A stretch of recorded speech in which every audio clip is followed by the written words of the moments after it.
What's up, SNA Assassinator? This is Super Ninja Austin back here with another review podcast video, and this is an AEW Collision week has continued because this is the because this is actually the actual Collision show on this lovely September 14th Saturday edition of the show. Because the reason why I call it the Collision Week for AEW is because AEW Dynamite and Rampage sort of felt like if it was like a Collision episode rather than being their usual Friday and Wednesday night shows respectively.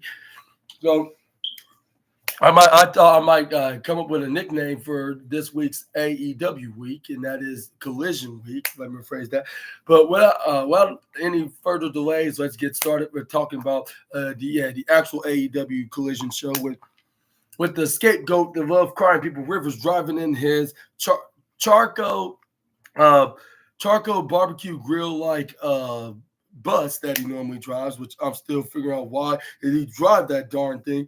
This is where Jack Perry took a sip of his drink, spit it out, throw it right through the rest of the remainings out on the side right before he got into the building, because he do have an open challenge tonight, for his TNT championship. And I was wondering who exactly that may be. And I remembered, I was like, oh yeah, it was AEW Rampage. Christopher Daniels did challenge him for a shot at his belt, and I'm totally sorry I did not mention this before. I totally forgot that Christopher Daniels said this in the backstage segment.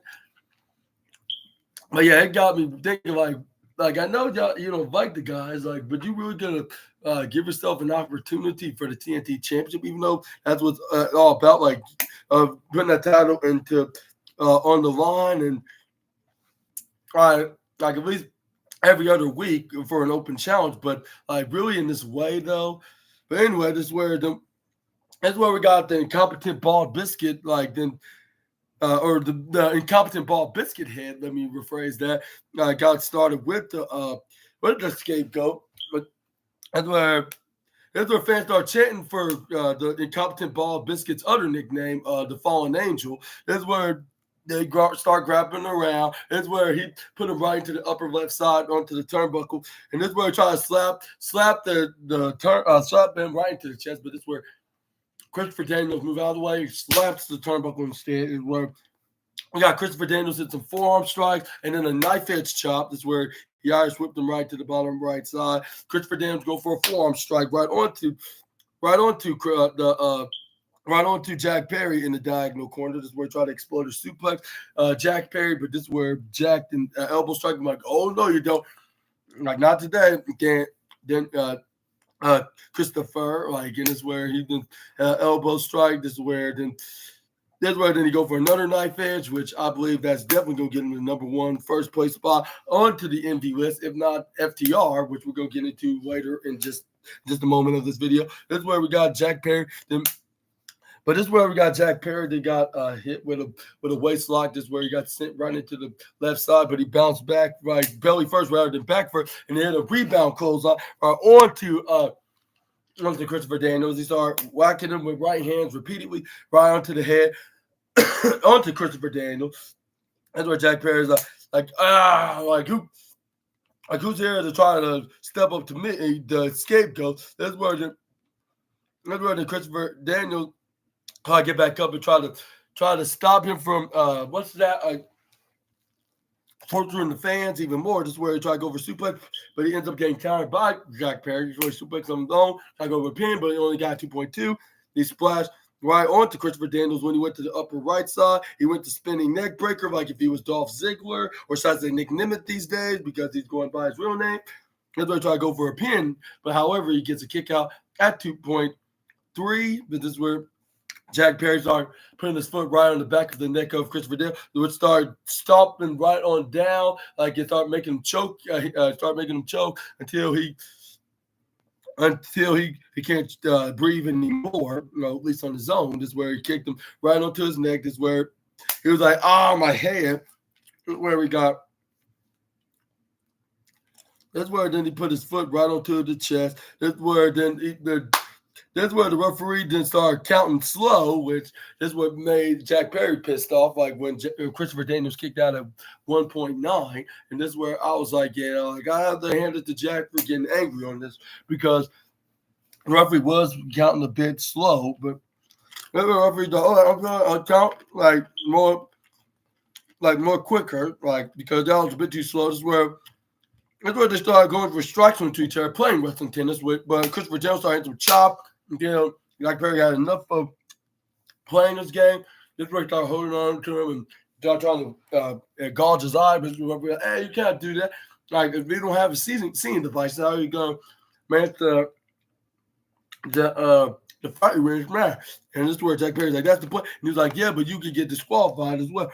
And this is where Jack Perry's like, don't ever threaten me. But this is where Christopher Daniels then answer right back, saying like, he's not threatening you. He's showing you what the rules are. It used to be abide by. And this is where then he starts after hitting them right hands, he put him right into the bottom right corner. This is where Jack Perry's like, oh, shut up. Like, I don't need you and your useless rules. Like, that's not even relevant. They barely warn you when you actually poke your opponent in the eye. That's why we got Jack Perry hit the missile drop kick, but he only got a 2.3 count.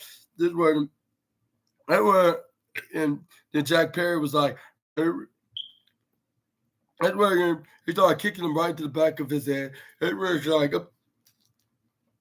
that's where he's like you're not gonna get back up. You're not even gonna win my TNT championship. That's where he got. Everybody, the fans are chanting "Fallen Angels" because they want Christopher Daniels to win and become new TNT champion. But this is where once Christopher Daniels got up like from this little spirit of energy of motivation, he tried to Irish whip him right to the left side, but he gets a nearly rebound clothesline by Jack Perry once again. But luckily, he hits a face plant right onto the mat. Where Christopher Daniels are. And some bionic punches right into the face.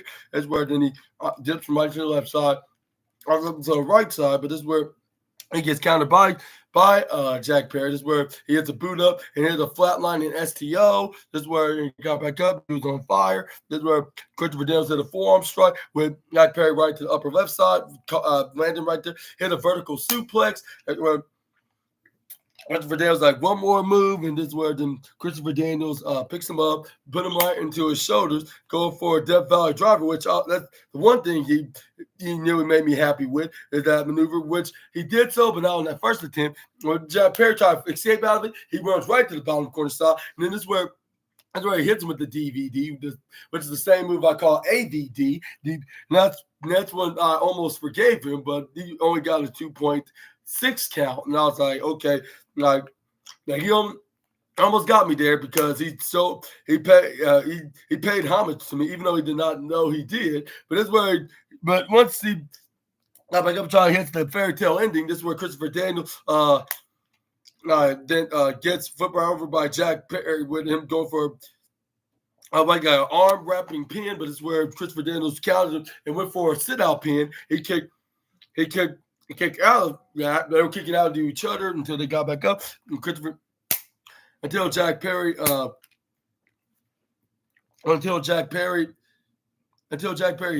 rolled right back up. What movie?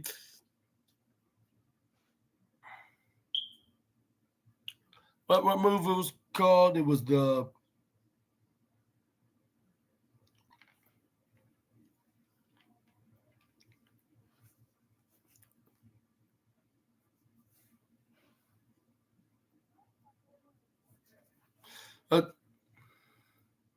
What move it was right when after they got spin around into the pinfalls.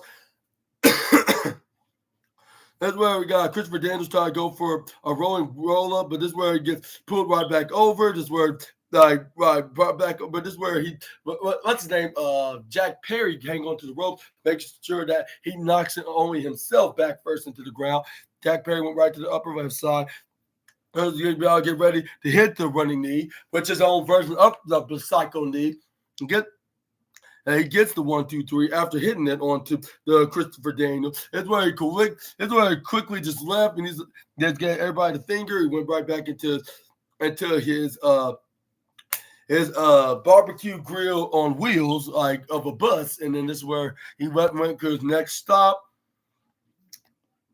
Next up, we got they showed a recap of what just happened to Bryan Danielson when he got betrayed by his teammates of the BPCC, except for Wheeler Yuta. This is where Wheeler Yuta got in the backstage interview, like with Lexi Nair asking the question about that. This is where he was like yeah, but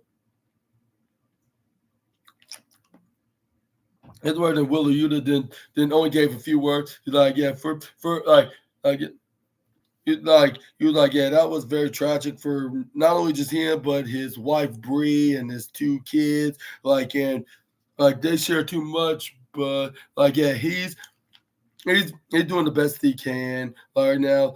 Given that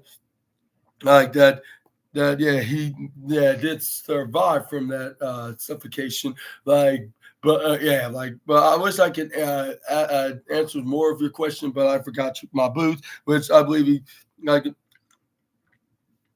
one more thing, it's not so easy, from the fact that I'm still 1/3 of the trios tag team champ with the guys that two of the guys that joined in with John Moxley in that brutal beatdown.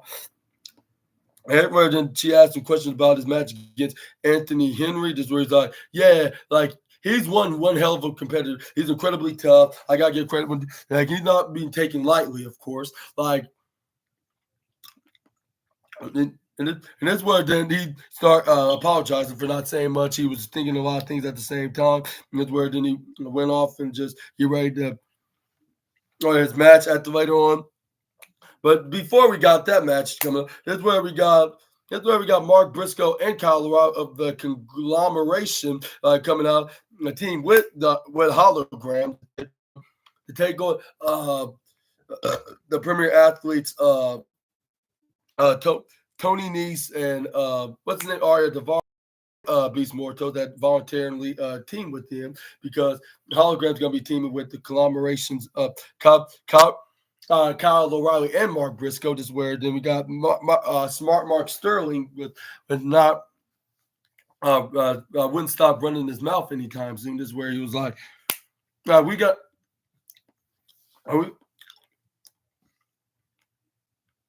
This is where it's like we use all of Ari's substantials in character, and we hire two horns to stick into theirs. And then I was like, whatever that means, and this is where he's like, and since we're on the same page of having common enemies, we we give the building a little exercise, even in the idiots of Ohio, even if the Neanderthal, the chubby Neanderthal idiots in Ohio would even understand. This is where he's like, so, the premier, and when I say athletes, y'all say rule. Athletes, that's where only some of the fans were saying rule. Smart Mark Sterling said, hands in, boys, with Beast Mortos, Josh Woods, Arya Daivari, and Tony Nese putting their hands in the exact same area. That's where they're like, all right, and he's like athletes, and then and half the fans in the arena said rules, and then this is where Tony Schiavone then confirmed that he's like, I don't think they said rules. And I was like, yeah, me neither. And I don't know what they said, but let's just say it probably wasn't so friendly, but appropriate. But anyways, this is where we got Kyle O'Reilly. Start off with Kyle O'Reilly.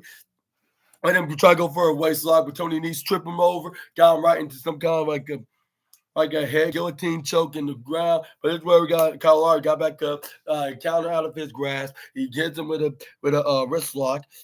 That's why he got him up right to the upper left side with both men standing. This is where he started doing more of his arm forward. This is where he sent him right over. This is where we got Tony Nese and try to go for a wrist lock of his own. And then we got wrist lock into Kyle O'Reilly. Trips him right over. Then we spinning around. Go for a guillotine. It turned into a Kimura arm bar. This is where we got Mark Briscoe hits a big right hand to the to the ribs. This is where he started wrist locking and start shaking his arms, like bending it like sideways, like you do not want your arm to be hit in. This is where Mark Briscoe and toss him right to the bottom right corner side. That's where we got. This is where Tony Nese tagged. What's his name? Arya Davari tags himself in the match, but he started getting chopped for days, which Mark Briscoe got into the 4th-place spot of Gunther's envy list with him not giving a damn, like along with any other AEW wrestlers. This is where Irish woman in the bottom left side, but this is where he gets countered by Arya Davari, but he gets flipped right over to the left side. This is where he hits his version of Kung Fu, hitting the upper chop, and that's where he hits a big boot right to the left side of the jaw. Mark Briscoe's like, you think you can bring me down, boy? Like, you better think again. And then that's where he bouncing right to the bottom corner rope and then to the top corner rope. This is where we got, what's his name? Arya Davari counters through him instead, but he gets tagged right into the back by Kyle O'Reilly. He ducks out, calls on to Davari. He kicks him out in the gut. This is where Kyle O'Reilly went right to the bottom corner rope, hit a boot right into his face. This is where they're like, yeah, that's what we're talking about. This is where Kyle O'Reilly picks up Arya Davari. This is where we got O'Reilly then wrist lock, start bending his arm right into the middle of the canvas. This is where he bent it backwards. He bent his arm right into the side. This is where we got Tony Nese trying to charge him, but he gets booed right into the face. But it must have been a perfect distraction for the Premier athletes because Arya Davari tackles him from behind and use that his ticket of getting back into the offensive side. This is where he tags in their honorary member, which is Beast Mortos. But Kyle O'Reilly didn't waste no time to start striking him with forearm strike until he gets hit with an uppercut by the Lucha Ram, I guess you could call him. This is where the Lucha Beast Ram, let me rephrase that, but this is where you got Kyle O'Reilly hit some leg sweep slide kicks right to the midsection. Kyle O'Reilly then tags in Hologram. That's where Mark Briscoe tried to help out Hologram by attacking Beast Mortos, but this is where Mortos just bulldozed for Mark, and this is where Hologram tried to go for a crossbody, but he gets knocked right off the air when he tried to go for a springboard crossbody. This is where the Beast Mortos like, no one cannot overtake the Beast, and this is where that's where he'd send him right to the bottom left side, but this is where Hologram flip right over. This is where then he gets kicked right to the face by Hologram when he tried to charge him right to the diagonal corner in the bottom left side. That's where he did step right back. This is where we got a Hologram trying to hit a moonsault. But this is where we got Beast Mortos almost hit a power slam, but luckily he went sideways, bounced right onto the left rope, hit an arm drag, send him right to the bottom left side. Or right side, actually. This is where Hologram's like, who wants to see more action? This is where Hologram must have not seen that Beast Mortos was tagged in by Tony Nese. Now, they did right from behind. Because he just immediately grabbed him, try to send him right to the left side, but he gets instantly countered. This is where he hangs onto the rope. This is where Beast Mortos was wondering why he hangs onto the rope, but he gets only thing he caught was a super kick. And that's where we got. That's where Tony Nese tried to go for a clothesline. Not Beast Mortos. Hologram ducks out of the way, hits a Spanish fly. This is where he tried to go for a pin. This is where we got Tony Nese got the shoulder up. This is where he's like, okay, where am I? And most importantly, what day is it? This is where then we got Kyle O'Reilly then going for a swift kick. This is where we got Tony Nese to hit a back fist. This is where we got Kyle O'Reilly need him right to the face. This is where Kyle O'Reilly snapmares right to the right side, but he gets tripped right over by Arya Davari. This is where we got Beast Mortal trying to crossbody him, but this is where he leap dodges out of the way. He runs right into the bottom corner side of Barry's tombstone. This is where he hits a devastating clothesline right onto Josh Woods. But this is where Tony Nese jumped right off the top rope that was inside the ring with a crossbody.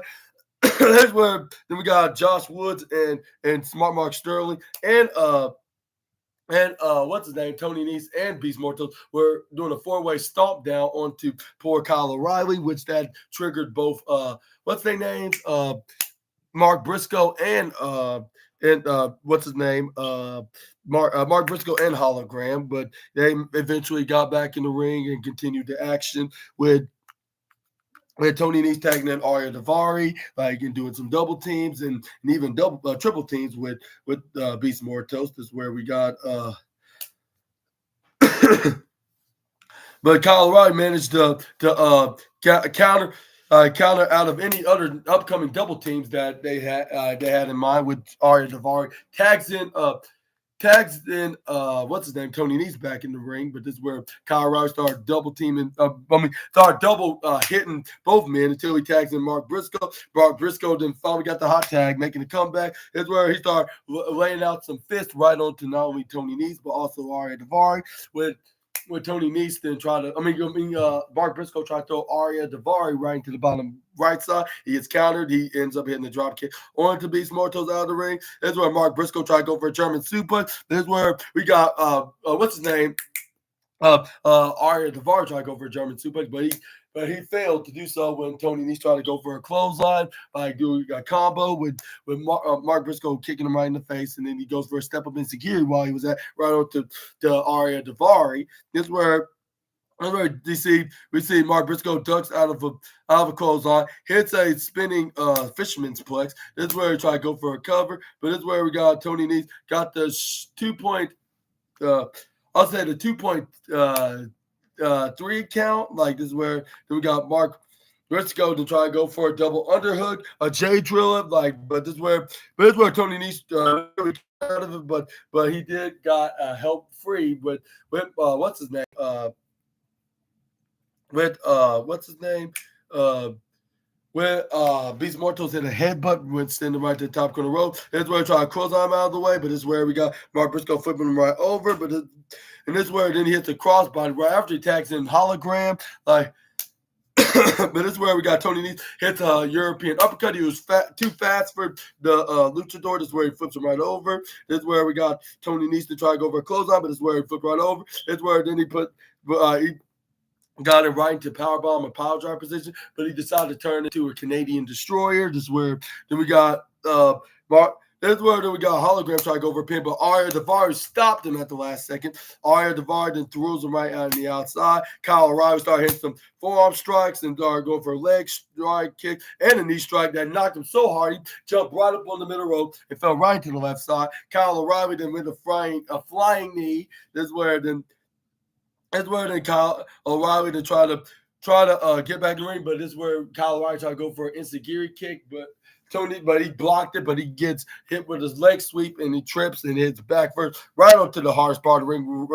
the apron. This is where we got Tony Nese to hit a reverse hit that torpedo moonsault right onto the outside. This is where we got hologram and hits a suicide dive right onto Tony Nese with holograms like, yeah, that's what I'm talking about. This is where I start waving high fives right onto the fans. He's like, are you ready to see more? Like where that came from, this is where Beast Mortal like, no, like I do. And this is where he hit a torpedo splash right onto holograms. So Mark Briscoe to start clipping the chair together, like closing in and out. Is where Mark Briscoe then went right to the right side. This is where he tried to go for a stepping stool cannonball, but this is where Mark Briscoe is like, oh no, you don't. Like you're not gonna be doing that on my watch. And this is where he's like if you want to get back. And then this is where then Smart Mark Stone was like, if you want to get past my client, you have to get through me first. He's like, oh, follow me, Mr. Sterling. And then this is where he's like, oh, my hand is cracking, and you know what that means. And then this is where then Smart Server's like, yeah, like, and I'm not gonna fall for that. And this is where he gets, and Mark Briscoe did not hit him with his right hand, rather than it was just a distraction to hit him with his left hand for him, and then he hit him right square into the family jewels. Which, if he has a fan, like if you haven't have a family yet, like I kind of feel bad for him, and let alone sorry for him for getting hit down there. But this is where. And Mark Briscoe, once he saw him, he bent right on down to his knees. He used him as a stepping stool instead of the steel chair. And then this is where he went right to the right side, then run towards the left side. Used him and stepped right on his back and hit him. A cannonball right on to everybody. That's where then Mark Briscoe's like, which one of these guys in the team premier athletes is the legal man? And this is where Kyle O'Reilly pointed out that it was Tony Nese, along with Hologram was doing with Kyle O'Reilly, sent Tony right back in the ring.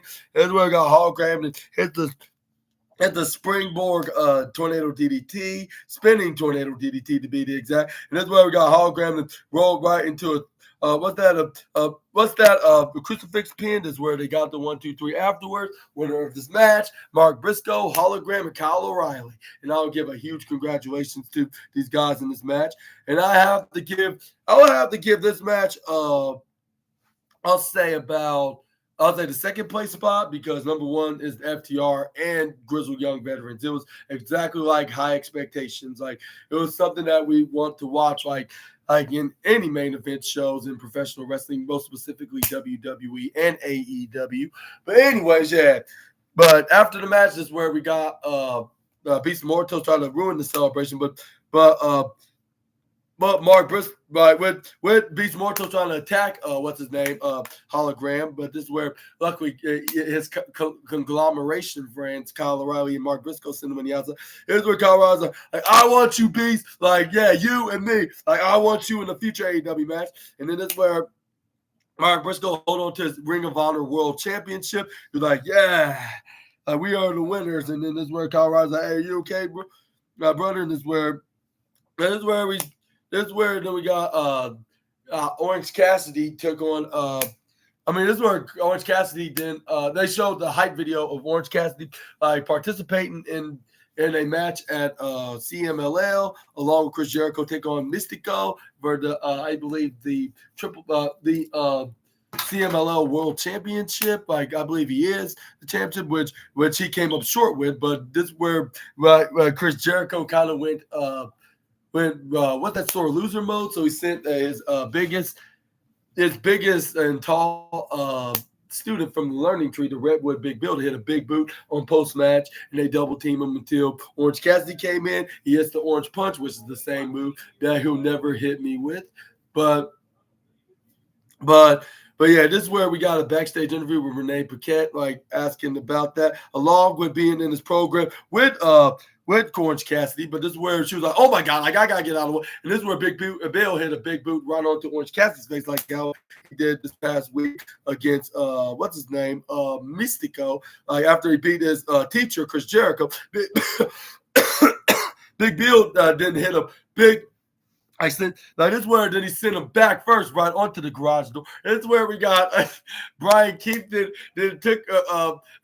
he pulled a John Moxley and he got a bag, and then but it wasn't a plastic bag like a trash bag or what's that, or a grocery bag, rather than be like a little personal bag, like a little satchel. But anyway, that's where he's like, hold him down, Bill. That's where that's what the Bad Apple Brian Keith said. That's where he put this bag and started trying to choke him and suffocate him to death. I was like, man, they just love doing this nowadays on AEW. And it all thanks to John Moxley, which I believe Eddie Kingston was not liking this for sure. Like, they were, how come these guys can do it but not me? Like can you answer that, Anthony? Or something like that. That's what Eddie Kingston would say, which I don't have nothing to say about that. But anyway, this is where Renee Paquette's like, somebody stop this. And then this is where Chris Jericho just slowly walks into the room. This is where he was like, ha ha ha. Hey guys, like, hey Orange, like here's your friendship picture that I hung on to that bag with. And then I was like, oh, like that's Orange Cassidy's bag. This is where the Chris Jericho whacks him in the head, but even though not bare in the face, but rather with Orange Cassidy's backpack still on his head. And this is where he hit him right into the face with it. I was like, that's very messed up. And then this is where the Renee Paquette's like, what the hell's wrong with you guys? And then this is where Chris Jericho was like, yeah, he's like, yeah, like I guess that you cannot replace. I guess you cannot get another.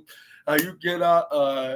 I guess you cannot get that back, Orange. Like, see you this Wednesday. And this is where he walked out of there saying, thanks, guys, and thanks, Renee. And this is where Renee just gave him a very weird stare. Like, okay, like he's losing it even more and more. Like, what is wrong? Like, I know he has beef with Orange Cassidy, but like it shouldn't be this bad, though, to the point he want to kill him. And then encourage his students to follow in his example. And I want to ask you this question, like, who do you think is going to win this match at AEW Dynamite this coming week? Like, when Chris Jericho do step in the ring with the freshly squeezed fruit? Let me know down in the comment section right down below. But let's move on to the next slide. Let's talk about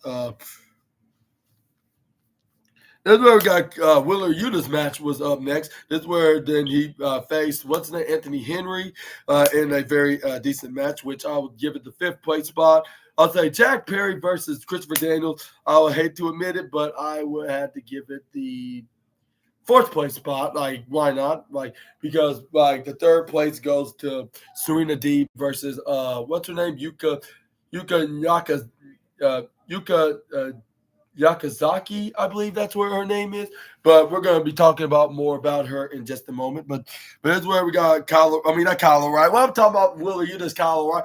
It's Willer Yuta. This is where he gets arm dragged right into the upper right side. This is where we got what's his name? Anthony Henry was trying to grapple with him, going back and forth. But then this is where he goes for an arm drag again. This is where he got him like in this arm bar maneuver. But this is where Will Yuta go for a kip up. This is where then he start trying to go for a wrist lock of his own. This is where then we got him trying to go for like a reverse kind of wrist lock and turn it into a forward until Anthony Henry rolls flip and try to turn the table and try to go for on his own. But he's like, nah, I got a better move to do. He snapmares him right into the bottom right side. Swift kicks him right to the back. This is where Will, he was like, that's all you got? And then this is where then he goes for another swift kick. This is where we got what's his name? This is where then we got what's his name? What's his name is Anthony Henry, then Irish whip him right to the top corner rope. Slide ducks him. This is where he tried to go for like whatever move that he was bowing his head on, but that was a big mistake because he did it way before Willie Yuta was coming his way. That gave Willie Yuta enough time to quickly hit a sunset flip right onto him. This is where then we got what's his name? Anthony Henry's like, do you think I was born yesterday? Like, not, and then boot him right to the head. This is where he's like, I was extremely painful. And this is where they went right to the upper right side. This is where he tried to spear him, but this is where he dodged him. Down by bleeping over him. This is where he went right into the middle of the ring. Body slams Anthony Henry. This is where then he's like, okay, like now my chance to get a running senton, which he did. This is where we got this is where Anthony Henry tried to go for a forearm strike. This is where he tried to go for a rebound slide, but this is where he fell right down, crashing into the ground. This is where he's like, I'm losing my focus. And then I believe it's because he wouldn't stop thinking about what happened to Bryan Danielson, because all thanks to the hands of Jon Moxley, Claudio Castagnoli, Pac, and Marina Shafir, like with him still being traumatized on what happened to his teammate, what the former teammate stabbed him right in the back. This is where Willie Yuta then gets drop kick right to the face. Gets back into reality with Anthony Henry started mocking him about it. This is where I was like, I don't think that's a good idea because he might snap. And then that's what exactly what happened, but not just yet. But this is where, because Anthony Henry suplexed him right on to the bottom, right onto the, I'll say I'm right, the bottom left corner, like by the ramp of the barricade, suplexed them right onto that corner, right to that small barricade right there where it has the AEW logo. It's where they start continuing to do more punishment onto the former Ring of Honor Pure champion. That's where then he put him in a sleeper until Willie Yuta somehow counters out of it. This is where we got, let's see what else happened. It was,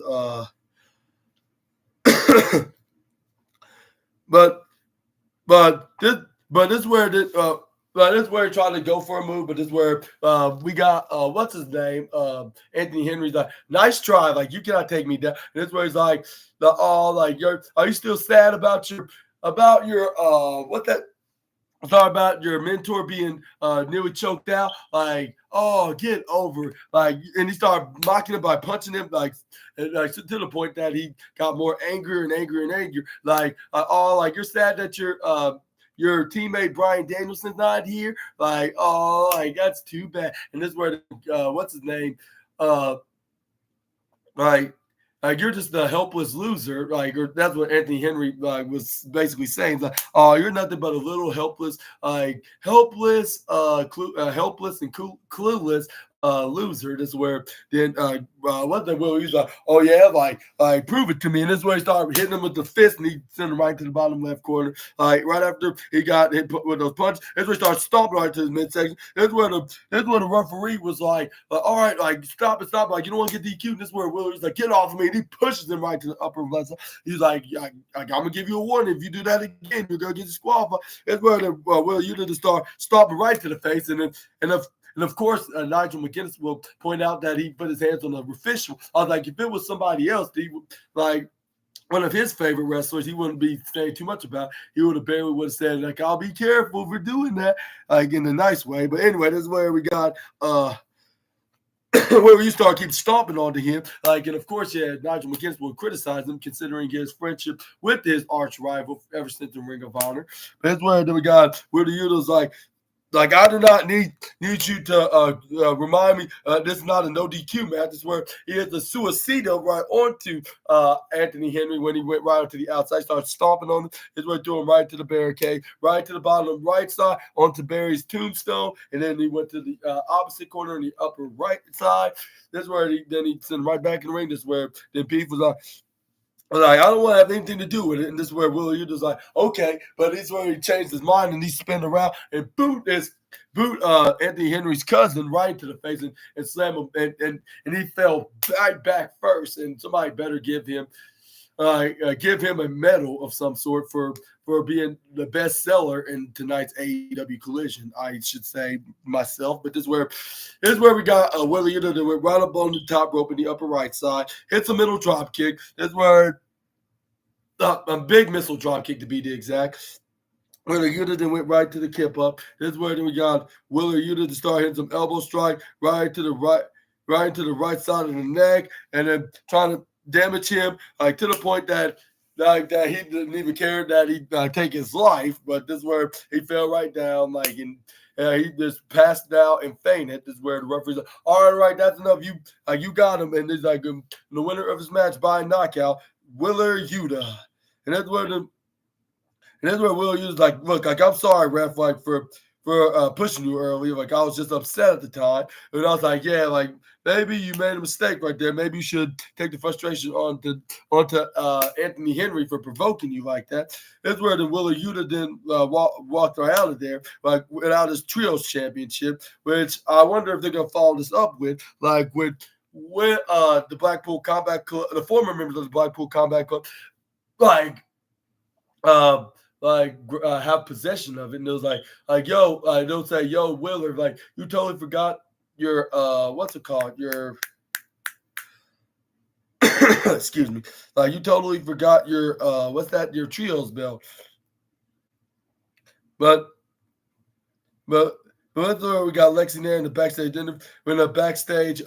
interview like with Serena D, but Serena also invited Queen Amanada like in this backstage interview. This is where then we got Lexi there pointed that out and say like, "What's on your mind, Serena?" This is where Serena's well, first of all, like, Queen, thank you for your time here. To come here for a lesson I'm about to give to you. Like, and she was like, so it was a pleasure to be here. Like, again, I want to say something that we talked about a couple weeks ago in that fatal 4-way match. And then I also want to tell you that I did indeed watch your match against Mariah. And I think you did really great on that.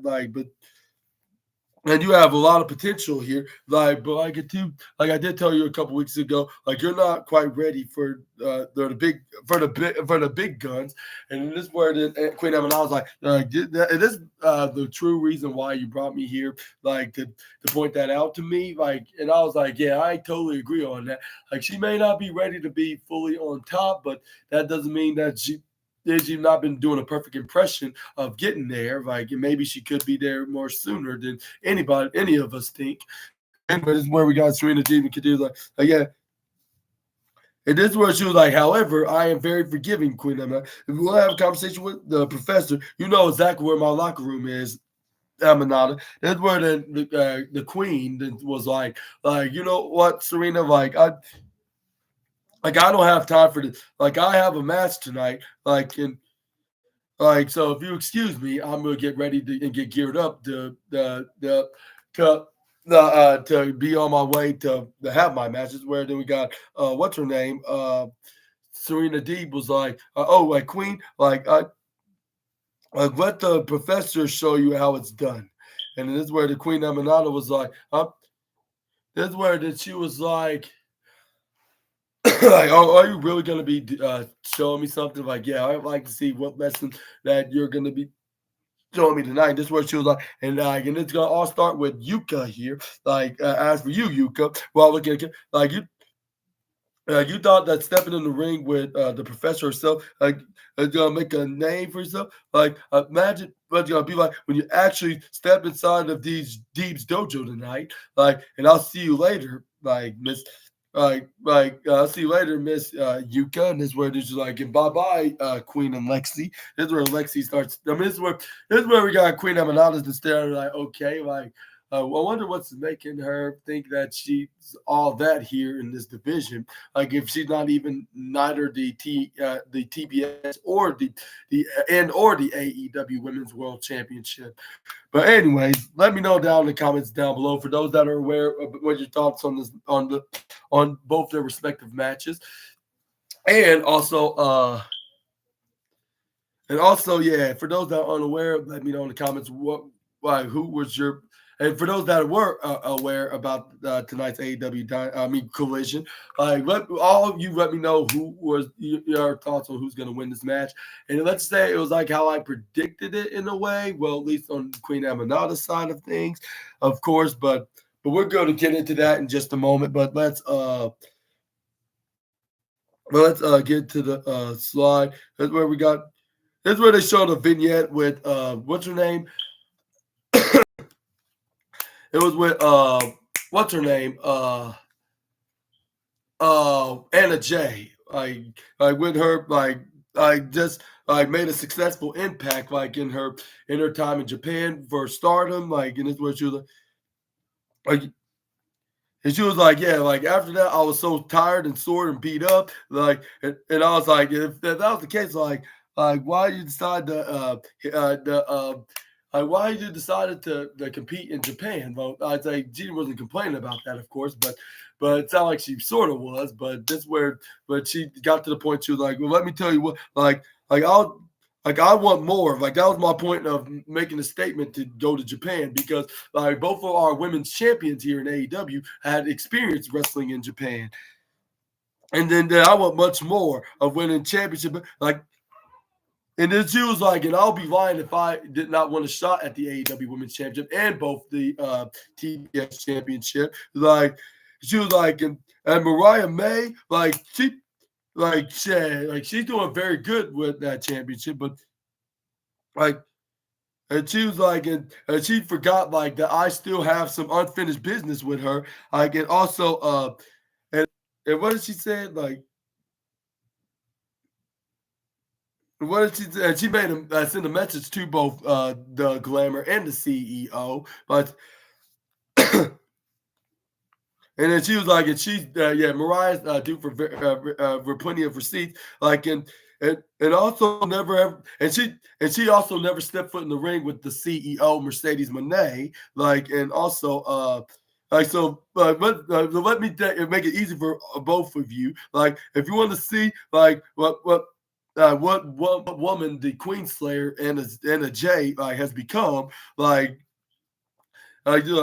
just try me. And I was like, she's kind of being delusional, just like her man, the one that cried people rivers that just left the arena after defeating Christopher Daniels and retaining the TNT Championship.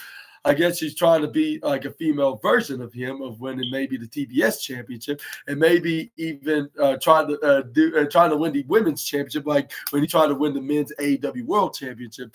Like, but I don't know about this, but I think she's being kind of delusional on this one. But at the same time, you never know. Like, she could be women's champion if it's in the mid card or in the main event of AEW. And let me know down in the comment section right down below. Do you think this could happen? Like, I think one day it will, but it won't be today, because it seems like both Mariah and Mercedes are going to keep being their respective championships in the foreseeable future for many months to come. So I don't think it'll be anytime soon that they're going to be dropping that belt. But anyway, this is where we got Private Party and Commander with a K then came out because they had some six-man tag team match, but against these enhancement guys, against John Cruz, Lord Crew, and Ren Jones, and they just and this is where then we got but this is where then we got what's the name? Like they did a backstage segment that was non-televised, but it was televised now because of the replay with Alex Abrahantes thanking Private Party for inviting him at this time, and this is where like don't mention it, but we have plenty to say about what just happened this past Wednesday. Like when we got ambushed by those meddling former Blackpool combat guys, and then this is where it is like. And that's where Isaiah Cass was like, yeah, like if you wanted to fight against us, like why all you had to do was ask. I was like, yeah, he has he has a good point. Like even though I'm not sure if I would trust the guy, but but yeah, like he has a point right there. Like all you have to do is ask. Like that's all part of the business. Like it's just to ask for a fight. Like even though like half the times like the only way that you can get somebody's attention to get a fight is to attack them or somebody that they love the most or whatever, and the wrestling rules are. Not in the wrestling rules in the book, I should say, but that's where then you got the match started with Isaiah Cassidy starting off with one of the guys. That's where he springboards right off the top rope and dodges this guy. He dodges out of him right after he got Irish whip by this guy in the right side. This is where he hits a double axe handle. This is where started some right hand to the face. But this is where the Lord Cruz then try to stop him from beating up his teammate Ren Jones. But this is where then Isaiah Cassidy was not phased of it just a bit, and he threw him right to the outside with his tag partner. What's the name? Mark Quinn pulled down the rope, sent him onto the left side. This is where then we got. He was like, "Come here!" Like this way, it's a pump kick right to the face with Isaiah Cassidy. You, Commander, the one with that spells the name of the K, get out here and finish him off. This is where he does all he's like with pleasure. He springboard. He did the salute, and then a commander fly right off the top rope. This is where then he ducks out of a clothesline. This is where then we got what's his name? This is where then we got a pump kick like the other guy and in the other team, like John calls on Isaiah Cassidy ducks. He gets pump kicked right into the face by Mark Quinn. Isaiah Cassidy then go up right into the left side apron. That's where then we got a catapult into a Gamengiri, like with Mark Quinn doing the catapult while Isaiah Cassidy do the Gamengiri. This is where we got Commander with a K. They got back into the ring. That's where he walked right up into the left corner side. Hits that springboard moonsault maneuver or shooting star press. Isaiah Cassidy try to finish off Ren Jones, but that's where he boots him right into the face. This is where then he goes up right to the middle ropes. This is where we got Commander K hit the running knee strike right to the face. This is where we got Mark Quinn getting a boost up by Commander K. He hurricane Ronald's Ren Jones. This is where then this is where Isaiah Cassidy hits the cutter. This is where then they hit their finishing maneuver, the gin and juice. And I was like, that's very peculiar, like to have the name of the move when they got rejected by his cousin. But this is where then we got. They go for the pin. They got a 1, 2, 3, and the winner of this match, Private Party, and the guy that spells his name with a K, starts with the letter K, which is Commander. And then, a big congratulations to them. This is where then they were doing the shots dance a little bit with Alex Abrahantes doing his version of the shots. This is where I was like, yeah, we're coming. This is where he's like, we're coming after you, boys, like including you, John Moxley. And I was like, they're not doing nobody favors or even themselves no favors of making enemies in the locker room. Like we're in kayfabe, not in reality. But this is where we got Tony Schiavone and Nigel McGuinness. We're talking about like the potential match like between Nigel against Danielson at at Grand Slam on September 25th. And luckily, this won't be like for the AEW Championship, like because this is only just a one-off, I guess, every once in a while appearance. This is like a once in a while appearance from Nigel, from the AEW commentator. So he's not going to be doing the full-time move over in the in-ring competition, only for special occasions like he did this past August at All Out. But yeah, Nigel McGuinness was saying like, yeah, I will indeed be competing, like whether win, loss, or draw, like sending the message to Bryan Danielson. He was like, he's like, I'll be there at Arthur Ashe Stadium, like, and whether if it's win, loss, or draw, like you're. Like, I'm going to destroy you, and I am going to end you once and for all, or something like that. He was like in this word, then he was like, but like whether if he's gonna be all right to face Darby Allin when he gets a shot at the AEW World Title or not, like but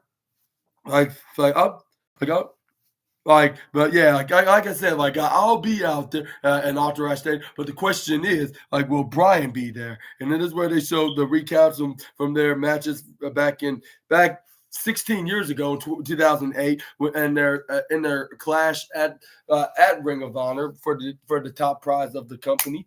But it's where like they showed like when Nigel McGuinness, like when he was performing at AEW All In, like in August, like with him showing a perfect impression. But it's where the Nigel didn't stop there with him I'm continuing to say he is going to. It's going to be the last. It's going to be the last ever appearance of Bryan Danielson. And I was like, first of all, like I used to say like whether if you face Darby Allin and Bryan Danielson, but now you're threatening to end his career. Like and secondly, like not only that, but also his life. Like even though like we all know that it's all just in kayfabe, but it kind of did sound like a bit too confusing, and he 2 + 2 equals potatoes like ever. So yeah, I'm not gonna even mind him. I should say he's no, he's more likely 10 times 10 equals rotten eggs, I guess you could say, because yeah, because he has he has a total rotten brain inside his skull. Like that's not making sense right now. But let's move on. Let's talk about this is where we got this is where then we got what's their name, Mariah May was trying to was trying to have a backstage interview. Like this is where she was like oh like I'm like I like to have a celebration, but not in Dayton. Like this is the this city is like double times worse than Cincinnati. And I was like I'll have to disagree with you on that note. Like even though like I'm not a fan of the state of Ohio, but like Cincinnati is the worst city in all of the United like the worst city of the states of the whole country of the United States. And I hope I don't offend nobody, but I'm just not a fan of Cincinnati, and I have my reasons. I'm just gonna keep it that way. But anyways, yeah. But this is where we got Yuka Yakiyama then came in. She was Yuka Yakami, whatever her last name's pronounced, and I mean that with respect. But this is where she was like I want a shot at your AEW belt, and then this is where she was. And this is where Mariah May then replied like, like, aren't you a little too young to be requesting title matches? Like in the this is the big leagues, kid. Like this is not the indies. This is not the junior division in Japan or wherever she said. And that's where then she walked out there, even though she didn't say it with an insult, like to be very inappropriate. But it's something that. Like something that she was making fun of her, like of being like looking like if she's still in her teens, like preteens, rather than being like an adult. Yeah, of course, yeah. But yeah, she came out there. This is where then we got Akiyama, not Aki.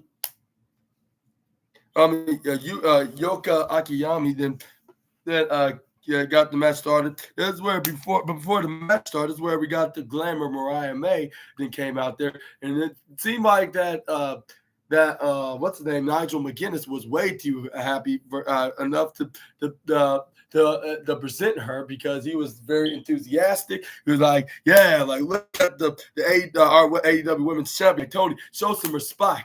And then this is where they started having a very positive conversation during the match. While we got Akiyami and what's her name?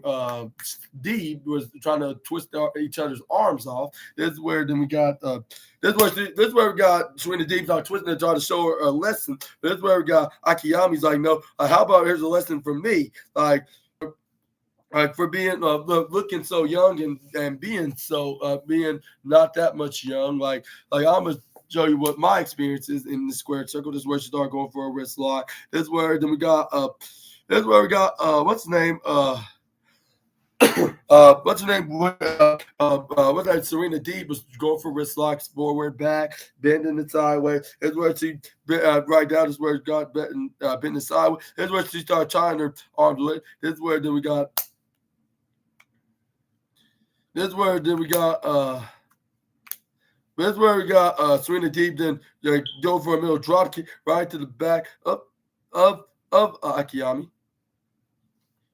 And it is where then this is where the Nigel McGuinness then like, would you do that to a 10-year-old girl? And this is where you probably wouldn't. And this is where then Mariah May's like, yeah, you're right, Nigel. And I was like, oh brother, like we got a new couple, like, and I wonder who that may be.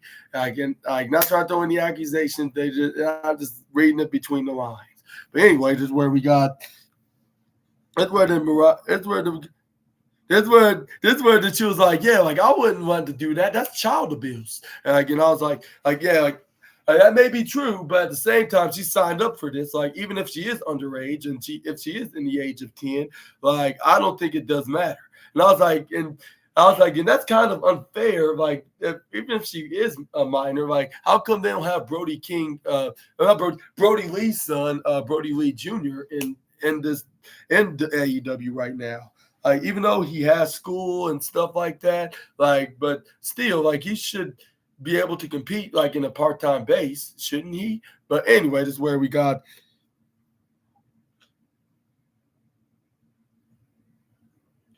But this is where this is where Akiyami then knees Serena Deeb right to the bomb court side. It's where the Akiyami, Akazaki, that's what her name is. Akazaki, yeah. What's her name? What's her name? Yuka Akazaki, yeah. And then she snapmare flips her. This is where it hits her right into the face. This is where the. This is where. This is where she this is where she tried to go for with that sit out pin, but this is where Serena Deeb starts spinning around, trying to bend on the arms. I mean, not arm, the leg. She put her arms around her leg onto Akazaki's legs. This is where she starts spinning around, trying to pin them up. Like if you're going for like a backwards what's that, Boston Crab? This is where. But it's where we got Akazaki then spin right over into a sunset pin. But it's where Serena Deeb kicks out. That's where then Yuka Akazaki was like, yeah, I'm starting to like this already. That's where then we got Yuka Akazaki. They was like you. I got you right here. This is where she was at the upper right corner side. This is where then we got take over spot. Everybody got Serena Deeb put her leg right up and try to put her left leg right on top of her right leg. Did her with a kick right onto the midsection. This is where she's like, ah, my God. This is where she went right on her knees. This is where she tried to trick Akazaki right into the right side of the corner. This is where she was like, come and get me if you want me. This is where she was like, okay, like if you say so. But this is where she did not realize it's a trap. She gets hit like into a guillotine position. This is where we got Serena Deeb got a spinner around, hit a sit out neck breaker right onto the right corner of the apron, which is the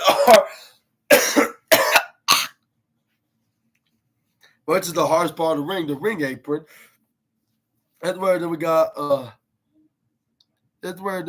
let's see, they are doing more damages in the ring to the young Japanese star. That's where we got what move she hit next is where she started going for a hammerlock lariat, I believe, like pulling the Aria Davari, like her version. This is where she tried to go for a pin. It looked like she was about to win, but it's where we got Akazaki then shocked the fans by doing a right shoulder up at 2.999999999 Nitro pulling away from being two. This is where the referee was like, that was 2.9, like only two. Like, and it was like, yeah, but it was almost three, and I even saw like the referee had his hand right onto the mat, like an inch away from three. It's where then Serena Deeb was like, "Oh, come on, like you could have been a little more fast than that, and I would have gotten the three. And it wouldn't matter if she kicked out like right at three." That's where the Serena Deeb then try to go. That's where then she tried to go for her that deep factor, whatever it's called. Is where they got a body drop right off into the bottom corner side of the ring. This where we got. This is where then we got Akizaki then hits the snapmare clothesline right onto Serena D like the sliding lariat. This is where she almost got a three, but D kicked out at 2.9 herself. This is where it's like, okay, like that did not work, but I wish it did, even though I did. This is where they started going for a full-arm wrestling tennis battle, like boo, boo, and everybody was cheering for Yuka Akizaki, and then they're booing Serena Deeb because she's now a heel. This is where we got Serena Deeb and try to go for like a half Nelson suplex, but she turned it a spin in reverse. I can go for like a what's that a schoolgirl, but this is where then she turned it into a power bomb. This is where then she started hitting that what's that back of the neck bent the leg bending onto the back of her head Boston Crab like maneuver, trying to bend it going sideways. That's where like she thought she was gonna be victorious, but it's where Yuka Akazaki managed to get the right arm right onto the bottom corner rope and just start bending it. This where she's like, please let go of my leg. That's where the referee's like, all right, she's on the ropes and you know the rules, rope break, or like, no, you better let go, or 5 seconds of a warning. This is where Swing Deep's like, okay, I know. And then this is where then we got Mariah May then pick up Yuka Yakazaki. This is where she goes for a European uppercut, but she gets end up with a strong styling forearm right into the face of onto Serena Deeb. But this is where Serena then hit a European uppercut. This is where she's like this is where she was like, but that's not gonna bring me down. She has the forearm. This is where to start going for forearms and European uppercuts into like a wrestling tennis position. This is where until Akazaki then I intercepted. This is where then she hits what's that into no, I don't think she won the tennis. It was actually what's her name, Serena Deeb that won, but this is where she tried to finish her off by hitting her finisher, that power driver maneuver. This is where she was double cursed because this is where we got Akazaki picks her up, hits her with like a sideways version of the jackhammer. This is where she drags her right into the middle of the ring. She went right into the top corner rope. She did the springboard splash right on the Serena Deeb. She got the 1, 2, 3, and the winner of this match, Yuka Yakazaki, which I get the third place spot because it was really good, and I could see there's a bright future for this kid. Like I hope there is. Like, and Tony Khan is taking this as a consideration as a future women's world champion in AEW. This is where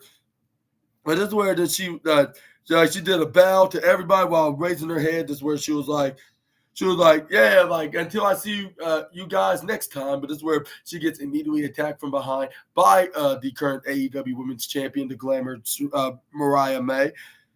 This was like, ha ha ha, like you didn't see that was gonna be coming. Like that's another lesson that you're gonna be learning here, kid. That's where she started dragging her on her head, and I was thinking, I was like I thought you were not gonna put your hands on her, like on the fact that you think that she's a minor, but she probably not, like, because like there's plenty of reasons why she couldn't be a minor, like for one simple reason that she wouldn't be qualified to be under an AEW contract unless like she's a relative to a family member that's already a wrestler, that an older family member, of course.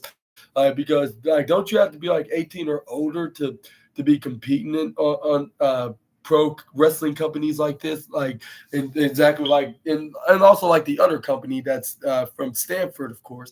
But this is where we got Mariah May that pick up pick up what's her name, Yakazaki, try to go for Storm Zero. But this is where Akazaki starts hanging on, making sure that she do not hit her with the storms. This is where she spin around. She hits the back leg kick right into the face. This is where she knocks her out. This is where she go grab onto the AEW Women's Championship. She's like maybe one day, I could possibly be this championship.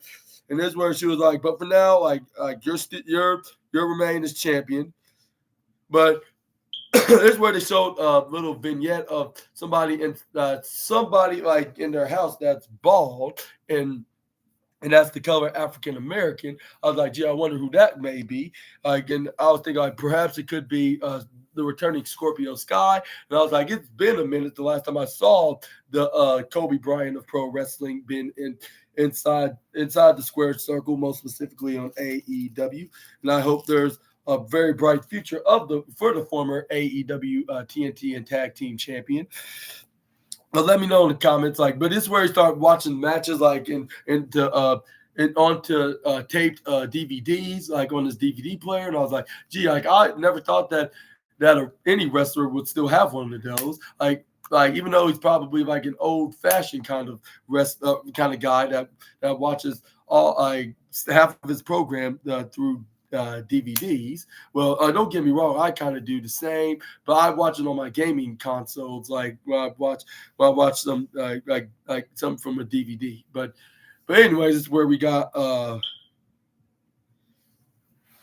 this is where then we got looks like the Outrunners was training in the gym, in a little vignette, if it's if it's an old-fashioned 80s kind of hype video of them training, with them saying, they were look out, the AEW Tag Team Division. I was like, yeah, you better start listening to them because they could be showing an impression, and we can see them actually start getting wins, and they could probably rack some wins after wins after wins after wins after wins after wins, and I'll probably be bragging on to you guys' faces onto the SNA podcast that they're the future of the Tag Team Division. It may not be today, it may not be tomorrow or even next week, but give them about a year, and you're going to be seeing the results.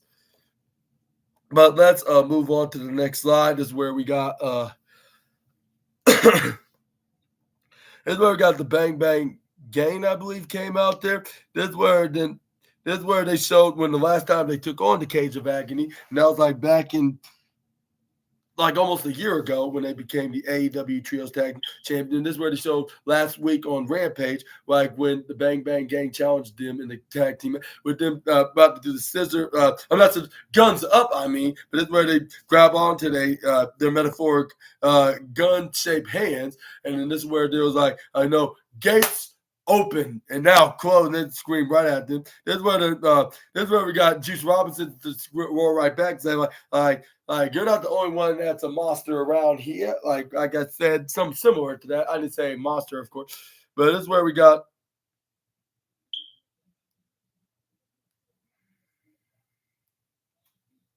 But this is where we also got. But this is where we got Action Andretti start showing some frustrations, on the outside of the building. This is where he was but them complaining about food and catering. This is where then Action Andretti was like, "Yo, guys, why you're complaining about food and catering? We keep losing our matches. For an example, you lost your match, Leo, and your chances of winning the TNT Championship, and you and Dante and Darius Martin lost their shots of lost their number one contenders gauntlet match, in that match this past Wednesday, whoever wins get to face the Young Bucks for the AEW Tag Team Championship at Grand Slam. And then I'm no better but by losing to Ketchka last night.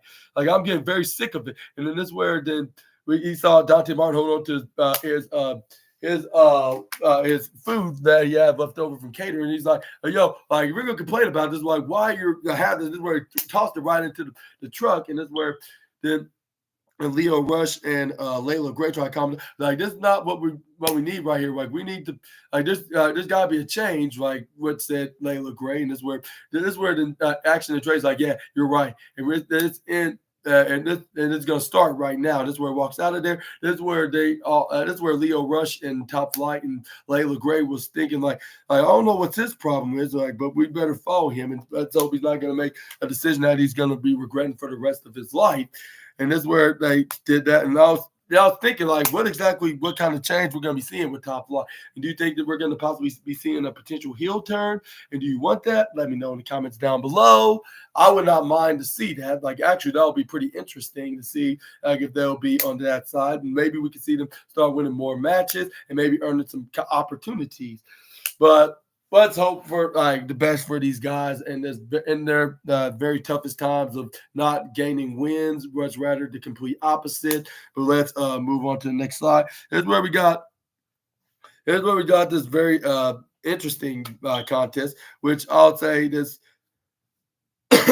this tied in the second place spot, like which lately, like that's pretty much like what's been like in wrestling reviews, no matter if it's from the other company or in this company of the AEW. But yeah, like this ties with the conglomeration and what's his name, Hologram versus Beast Mortos and the Premier Athletes. But let's talk about this match with Toa Liona. Slam him right. I mean, not slam him. Irish whip him right to the bottom left side. You're not. It's not trying to go for a grappling war. This is where we try to go for a splash on him. But this is where we got what's his name?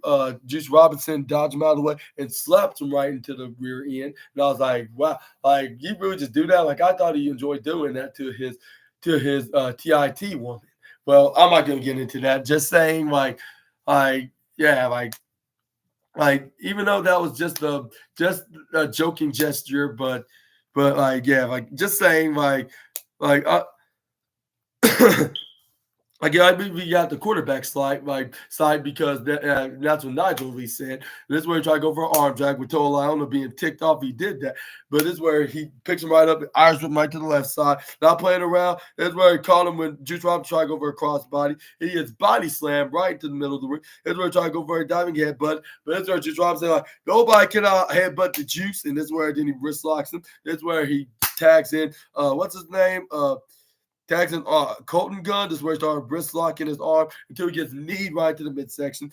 This is where he tags in his tag partner, Bishop Khan, which he started kicking him repeatedly right to the midsection. This is where he hits a knife edge chop right into the chest onto Colton Gunn. This is where he tries him right to the upper right side. This is where we got Colton Gunn try to go for a leaping dodge right on, like springboarding right on the top rope, right over what's his name? Onto not Toa Liona, Bishop Khan goes for a wrist lock. He then drags him right onto his corner in the upper left side. Onto what's his name? Onto what's his Austin Gunn, of course. Anyway, we got tagging himself in the match. Is where he goes for a punch right in the midsection. This is where we got Austin Gunn and knees him right to the face. Right after, right before that, this is where Colton Gunn hits a running clothesline with him running from the right side. Is where he went. That's where we got Austin Gunn. And then went to the bottom corner. He's like, yeah, guns up. That's where he's like, guns up, and he did a forearm drop like if he was a certain rattlesnake. That's where then he picks up what's the name, Bishop Khan, Irish whipping right to the bottom corner rope. But it's where he dunked out of a clothesline. This is where we got Austin Gunn that trips over the legs right onto what's name, Bishop Khan. Go for a flipping jackbreaker. That's where he runs back on his Bang Bang Boys. Is where Juice Robinson's like, guns up, baby. And then this is where Bishop Khan then collects what's his name, Austin Gunn. Is where he hits him back first right onto the apron, then into the bottom corner of the barricade, right back and forth. Where them like this is where Brian Cage was like I'm loving this. I'm loving this torture that That's been bring by my boy Bishop here. This where we got Bishop tagging in his Gates of Agony brother Toa Liona, I believe. Is where he hits a crossbody onto him, onto Colton, of course. Is where then he tags in Brian Cage. Oh no, it was Austin Gunn actually that they did this too. This is where he goes for a suplex by standing right into the ropes, hanging on to the into the apron. This is where he suplexed my back in the ring, like Visa's version of Claudio Castagnoli, with him flexing his guns into the middle of the ring. This is where it was like, yeah, I get shoot it out to all of you guys. And this is where it was like, you don't know who you messing with. This is where then they start bringing a brutal beat down onto Austin Gunn. And then bring it right back in his corner. This is where him and Toa Liona then went for a double team onto him, and then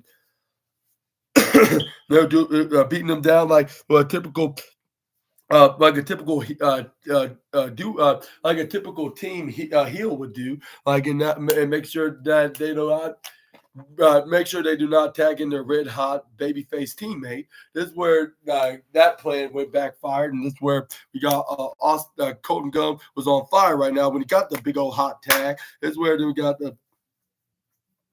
is where they got Austin Gunn and went right up onto the upper left side, right into the middle ropes. This is where we got Bishop Connor came in hitting a slap right onto the chest, being ahead on the game, but he ended up getting superplexed by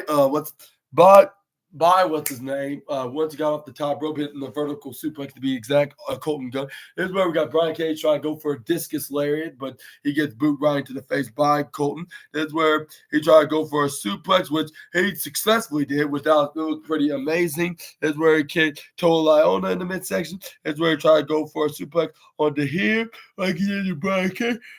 Well, unfortunately, he could pick up the much more bigger guy, and this is where he only got suplex, but this is where Brian Cage stopped him. This is where they distracted the referee, like with the referee, like, hey, you cannot triple team right now. Like none of you got tagged in. This is where it's like, okay, and this is where then everybody was saying, turn around, ref, and even what's his name, Brian Cage and Bishop Collins, like, don't worry about us, worry about what Colton's doing. Colton Gunn's doing. This is where he's like, what is he doing right now? Like, what does that got to do with this argument? That's where Tony Schiavone was like, come on, like count, like, and this is where he started counting on his own.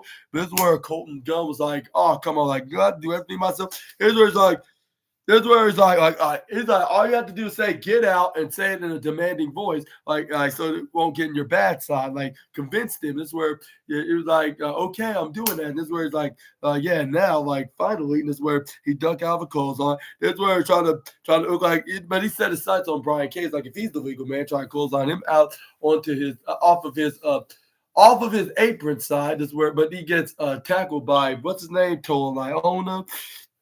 That's what Toa Liona did like then spread out his arms. Is where it's like and it's all show a scary intimidation side. This is where then he hits the clothesline around the Juice Robinson. This is where then Bishop Condon picks up Colton Gunn. This is where they pick him up into like a double back suplex position, like with Brian Cage being like the the Roman Reigns of the faction, like was like, rah, it looked like about to go doing for a triple power bomb. But instead of just doing it steady and stabilized, they did Bishop Contola to swing Colton Gunn and throw him up right about 7 feet in the air with what's his name? Brian Cage, that was like 2 feet away from them, hits the pop-up power bomb, like with him doing a sit-out version of it. This is where he tried to go for a pin, referee counted 1, referee counted 2, and he would have gotten away with the 3 if it wasn't for Colton's meddling brother. That they came in and went for the save, but this is where he gets thrown right onto the left side. He hits back first right onto the apron, which is the hardest part. This is where Bishop Khan and Toa Liona to try to go for a double superplex, where Brian Cage tried to go for a crossbody like onto the air, but this is where we got Colton Gunn, who managed to get right back up, like even though it was in the outside, but he managed to pull down the middle rope and make him fall right through him. This is where we got Colton Gunn to hit a double DDT right onto both of the Gates of Agony members. This is where we got Cole. I was like, if I got right where I want him, this is where he tried to hit him with the armor, hit him with that Rhino crossbody splash. But this is where we got, what's his name? Colton Gunn went right back, ducked right down like when he was on his knees. This is where Austin was like, Colton, tag me now. And then this is where he was on his way of tagging him in. And this is where like he got back up and he give him the big old hot tag like his brother did to him. This is where Juice was the legal man and he was loose. And he started off by hitting the crossbody onto Brian Cage in this corner in the upper left corner top turbo. That's where he started hitting some jab punches right onto the left jaw of Brian Cage. But fans like, juice, juice, juice, juice. Every time he started hitting those punches. That's where he's like, E-I-K-I. And that's where he hit the like a left crank, what's that, underhook? But it's where, like, once he hit that maneuver, he tried to finish away with his finisher with that DDT with his legs going out rather than tucking in. This is where then Brian Cage countered out that. Hits the discus lariat, which he tried earlier, which it was a guarantee this time. And Tony Schiavone pointed that out. Kudos to the commentator. That, but if it doesn't work the first time, it's a guarantee the second time. This is where we got Colton Gunn trying to help out his teammate Juice Robinson, but he gets hit with an F10 as soon as he got in the ring. This is where then we got Austin Gunn try to go for what's that called, a famous serve, like if he was his father. But this is where Brian Cage dodged out of the way. He hits a pop-up powerbomb onto him. This is where Brian Cage we got him right where we want him. And it is where then we got Brian Cage and Tola on pick up Austin Gunn, I believe. That's where they try to go for a triple powerful maneuver with Bishop Khan right to the upper left side. But this is where we got Juice Robinson pushing Tola Ona right shoulder first into his brother's midsection of Bishop Khan onto him and his rest of his Bang Bang crew right into the midsection. They sent both of them out there. That's where we got, what's his name, Brian Cage trying to go for a back suplex on the Austin. He flipped right out of it. This is where we got him pushing him right into Juice Robinson. This is where we got Juice Robinson hit a forearm right into Brian Cage's face. This is where he turned around. He gets hit with that flapjack flat runner, the TT driller. And then that's where the Juice Robinson came through. And then he hits that DDT of Doom maneuver where he kicks his legs in and then kicks it right back out. Like that maneuver that looked like Seth Rollins' old finisher.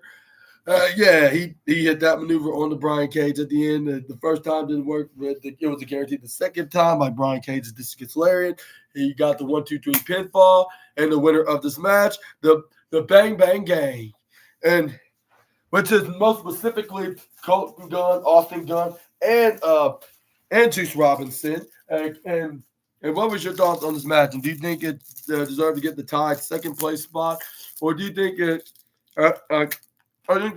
should get the third place spot? Let me know down in the comment section right down below. But this is where we got Lexi Nair. And this is where then she tried to stop Serena Deeb on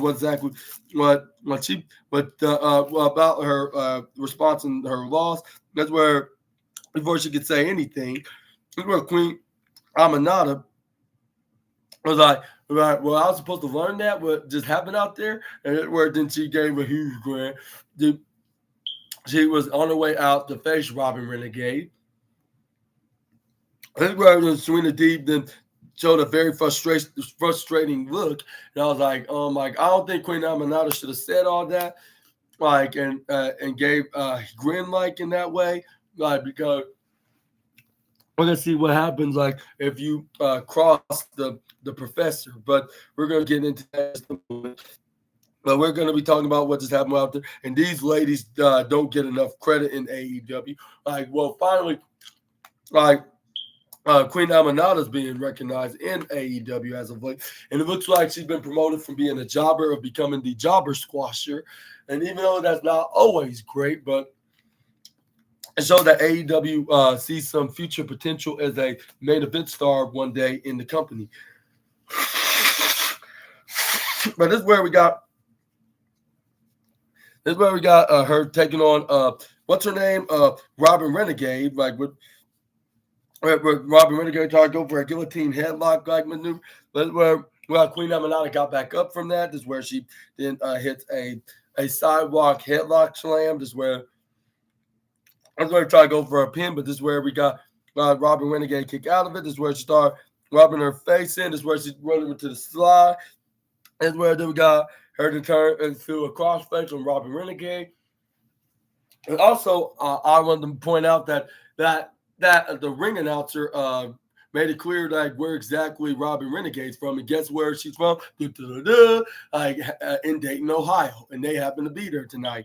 But anyway, that's where we got Queen Aminata then started going for a crossface right onto the face, onto the one half of the twin sister, and this is where then we got Queen Aminata trying Irish whip Robin right to the right side, but she counters, hits a right hand to the arm. She goes for a forearm right to the face onto Queen, but this is where Queen hits a bigger forearm right into her face, and she was like, you think that was hard? Like, I get hit harder, and she absolutely did that, and I felt so bad for Robin. And this is where we got Queen hit a boot right to the face, strike right into the face. Queen Aminata snap manager right to the upper left side. That's where she hits a spinning with that roundabout face buster right to the face onto Robin. But this is where Robin kicks out at 2 even. This is where Robin then went right to the left side to take a breather. Queen Aminata's like, I'm not quite done with you yet. This is where we got Robin then intercepted whether Queen Aminata's whatever running attack move she was going to hit, which it was a big mistake. She did not know what she was going to hit in particular. That's why she gets flapjacked by Robin Renegade. That's where then Robin hit her back of her head, slammed right into the canvas, and start with some stops right into the back and right into the midsection. And that's where then she starts slapping some chops and forearms right to the face onto Queen Aminata. That's where she gets pushed right back in the middle of the ring. That's where she get with a forearm. That's where she flips her right over to the left side. That's where she hits a missile drop kick. That's where Aminata flips right back to the left side. That's where then Robin then try to go, I believe, for a soup.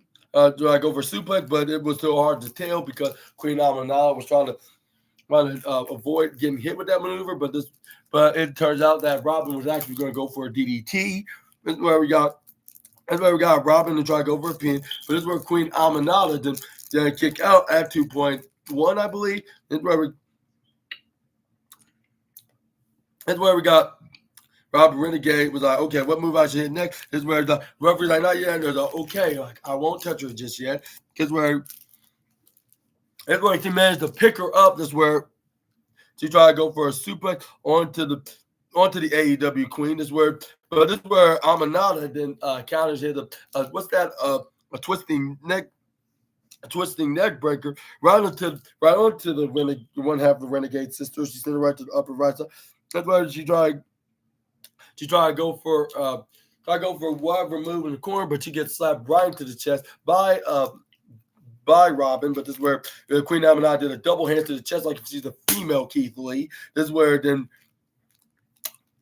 we got Queen Aminata followed up with that big devastating headbutt that always puts her opponents away, and that was the case right here tonight. She got the 1, 2, 3, and the winner of this match, Queen Aminata. But before we got the Queen celebrating, this is where we got the Professor came in and attacked Aminata out of nowhere, where she started banging her left leg, her left leg most specifically, right onto the canvas like about over 100 times, and then hit her move the single legged Boston Crab that you normally do. This is where she hindered me. Now I'm going to hinder her. This is where I represent. I know that, but it's not the way to do it. This way, Trina Diva started screaming like a banshee while she was attacking Queen Madeline. She was like, get this crazy woman off of me. That's what Trina Diva didn't stop until there was 3 referees that came out there. And I was like, it's about time that the referee finally overpowers the wrestler of stopping them from doing more damages to their opponent. But let me know about this in the comment section right down below about this feud. Do you think it's going to be very beneficial for both women involved? And do you think whoever gets the better of the other in the rivalry gets a shot at the AEW Women's World Championship? Or what do you think? Let me know down in the comment section right down below. But also, I hope that hopefully we'll be seeing Robbie Renegade's going to be collecting some wins very soon. And I hope for a speedy recovery for her sister, Charlotte, because I heard that she's suffered an injury. That explains why we haven't seen much of her. But some tell me when she does come back, there's going to be a very bright future for the both twin sisters. And perhaps they'll be being over as the henchwomen of a certain faction that's not quite there as a faction yet, rather than just being a team. But we'll talk about that in a different video. Let's move on. Let's talk about what happened. What was next? It was I'm not sure if it was the main event yet. Before I get it, it was the House of Black was in a black room for a segment, sending all the trios teams a message and put them on notice, with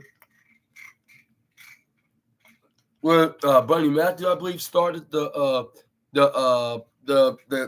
message with him pointing out the obvious by saying it seemed like everybody wants a piece of us, the House of Black, most specifically, and this is where Malachi Black was like, yeah, these 7 of you guys want to challenge, challenge us, and I tell you, your lives are about, I'm not gonna be saying 50-50, and then I was thinking maybe, I was thinking wink, wink, nudge, nudge, he was referring to his former employer. What happened to all this pop? We had some for lunch today. You should have asked me. Dang, I'm so sorry. Well, I guess you ain't getting none. Because I was going to use this for dinner tonight. Dang. So I guess you tried to get pop for dinner. Yeah, I guess Because there was 3 of these left. What happened to the other 2? We had them for lunch today. What happened to the other one of this? I had one for dinner last night. You should have asked me. Yeah, sorry about that. Well, y'all going to have to share something or whatever. Yeah, whatever that will work. Because that's ridiculous. You should have asked me before you tried, or you should have told me when I went over to Dylan's. I would have got another one. I should have just asked, can you get more bottles of that? Oh, my goodness. But anyway, the assassinators. This is where then we got Brody King. He was like, what did Brody King then added onto this line? It was after Malachi Black said that, your eyes are not so much a 50-50. He was like perhaps maybe 80-20, and this is where Buddy Matthews was like, yeah, it don't matter, because regardless, all come up, we come all down. Whoever come up will be clashing right back down, or something like that. But this is where we got the best tag team match of the night, and then even post match, this was a great moment with FTR and the Grizzly Young Vets. But yeah, this is the main event time, which deserved the first place spot of the best match of the night award. This is where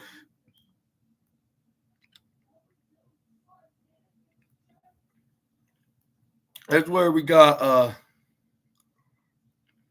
That's where we got the match starting off, I believe, was Uncle Dex the Axe, I believe. Yeah.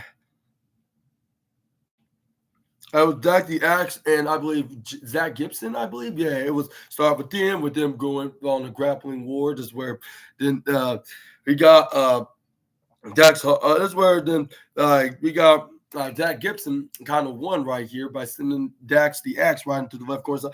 This where I tried to hit him with a right hand to the one half of the former AEW tag team champion. This is where we got him going for a headlock. Let get hit back first right onto the turnbuckle. That's where then we got Dax Harwood somehow flip right out of any kind of double team assault on him. This is where he went right back to his corner diagonally in the upper left side with his brother Cash the Flash Wheeler. Then I was like, hey, like I'm just trying to have my brother's back, and that's where nope, you have no problem here. And that's where the referee Stephon Smith was like, okay, like. There's only could be one man on each team, like so. Dax and James, like y'all can stay in the ring, but Zach and Cash got to go, and this is where he was like, okay, fine with us. And that's where we got. That's where we got. What's his name? Dax the Axe then drag over a headlock. This is where we got. I whip him right into the top corner. This is where we go. Right there, this is where we got. That's where we got. What's his name? That's where we got. What's his name? James Drake. Wait for him, but he ended up getting shoulder tackled. This is where we got Dax Harwood trying to go for a pin. This is where we got James Drake and go put the right shoulder up. This is where in the second attempt he did both shoulders up until the third time he kips right back up. That's where they start going for arm stretching battle, like who's gonna snap with. When Dax Harwood tried to go for a headbutt right onto the James Drake, but nothing didn't really work. So so it's where James Drake then hit headbutt right back, like saying like, you think that's gonna phase me? Like, how about you? And that's where that was one way to get them off of them. This is where we got Dax Harwood spin around, start hitting some knife edge chop right into the chest onto James Drake. This is where he dips him right to the left side and then throw him to the right side. But before he did so, he tags in Uncle Cash the Flash. This is where Dax Harwood then goes for a slide duck. This is where we got Cash Wheeler then pull a Sheamus and then a springboard shoulder block. This is where then try to go for a pin, but you only got one even count because James Drake got the shoulder up immediately as soon as the referee, Stephon Smith, managed to get the one count. This is where we got James Drake threw Cash Wheeler right to the right side, but he gets countered into a shoulder tackle. This is where Cash Wheeler ran to the left side. This is where we go for a slide duck onto what's his name? James Drake. This is where he goes to the right corner side rope. This is where he tries to leap him, but this is where he gets arm drag. He gets knife edge chopped by Cash Wheeler. This is where it then goes for a tag onto Dax Harwood. He goes for a wrist lock. This is where we got James Drake then grab onto the face of Uncle Dax the Axe. This is where he tags in Zach Gibson. He kicks him right in the gut. He hits a forearm strike. That's where he hits a European uppercut right onto Dax the Axe. Is where Zach. He was like, "That what you get, you little peasant." And then this is where then he hits a European uppercut right onto the former multi-time tag team. But this is where he started getting tired of getting hit with uppercuts, and he started fighting back with some knife edge chop, playing a uppercut chop wrestling tennis. And Gunter also added him on the number one spot onto the MV list as well. This is where we got. That's where they start going back and forth with chops and knife edge uppercuts and knife edge chop until he gets thrown right to the right side, right onto the apron. This is where then we got James Drake trying to hit Dax Harwood face first, right onto the ring post. But this is where Dax Harwood pulled onto the outside, like onto that little pole.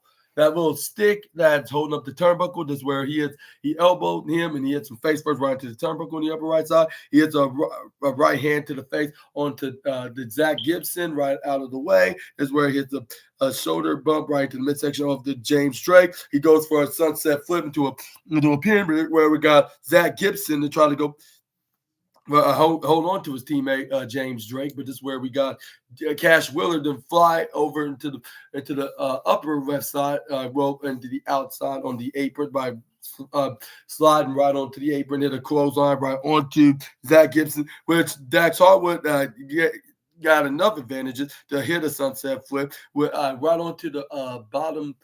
Right onto the in the ring. This is where we got Dax Harwood to try to go for a German suplex, but this is where he try to go for a slap right onto the back, and this is where then he try to go for like an avalanche suplex maneuver or something like that. I don't know, but this is where we got. But this is where we got. This is where we got Zach Gibson and counter out of it, knocking him right onto the outside of the ring. And where we got the referee being distracted by James Drake. Zach Gibson started attacking Dax Harwood, with Cash Wheeler was like stop that. And this is where we got that's where he tried to stop him, but this is where referee caught him right on the act, and he's like you don't think all right, Cash Wheeler, stay on your post, and you, Mr. Gibson, don't think I didn't see what I saw. You do it one more time, you will get DQ'd. And this is where we got Zach Gibson eventually got in. This is where we got Zach Gibson was trying for a headlock, but Dax Harwood managed to escape out of it. This is where we got Zach Gibson and try to tag in James Drake. They try to go for a double team. Dax Harwood dodge out of the way. This is where we got Zach Gibson trying to with a spear him out of the ring, but this is where he gets dodged and sent right to the right side. And this is where we got Dax Harwood going for a running clothesline right onto James Drake. This is where he tried to go to give a big old hot tag right onto the Cash the Flash, which he started running all over the former NXT UK Tag Team Champions. Like if he's actually Flash the superhero, is where he hits the right hand. He hits a double clothesline right when he got up in the top rope onto James Drake and Zach Gibson. He hits a right hand to James Drake, and then he did the same with Zach Gibson. That's where he started hitting some right hands to the left side of the face. This is where he hits a European uppercut onto Zach Gibson. Is where then he hits a forearm and some right hands right to the back of the head of Gibson until he gets attacked from behind by James Drake. He tried to Irish whip him right to the left side, but he ends up getting countered by Cash Wheeler. This is where he hits a missile drop kick. This is where we got Cash Wheeler's now it's time for the grand finale. This is where he hits a forearm twist into a European uppercut. This is where he ducked out of James Drake's clothesline. This is where he hits a spinning power slam because he failed to do so right onto James Drake in the beginning of the match. This is where we got Dax Harwood. Cash Wheeler going for a headlock, but this is where we got this is where we got what's his name?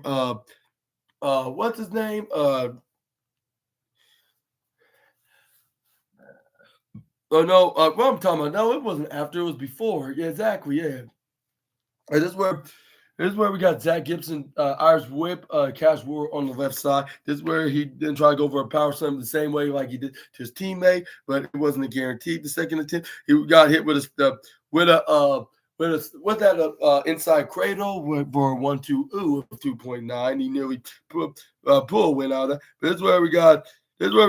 Cash Wheeler then went for a pin right onto James Drake, but this is where he only got him at a 2.2, I believe, into a flat wheelbarrow roll. But this is where he gets tripped right over by James Drake into a pin, but only got a 2.8 because Cash Wheeler managed to got back up, and this is where he tried to turn his weight pin into a backslide pin. But this is where we got. This is where we got what's his name, James Drake, then trying to reach out for his hand to tag in James Drake, which helped James Drake try to pull more closer. He managed to tag in his teammate. This is where we got Cash Wheeler to try to go over Brainbuster onto James Drake, but this is where we got Zach Gibson picking up James Drake, putting him back down gently. This is where we got Cash Will try to go for a clothesline, but it's where we got what's his name trying to dodge out of it, trying to pick him up, try to go for fall away power slam. But this is where Cash Will stop him by hitting him right into the left side of his head. This is where we got what's his name? James Drake did a step up in Sagiri. This is where we got. This is where we got what's his name?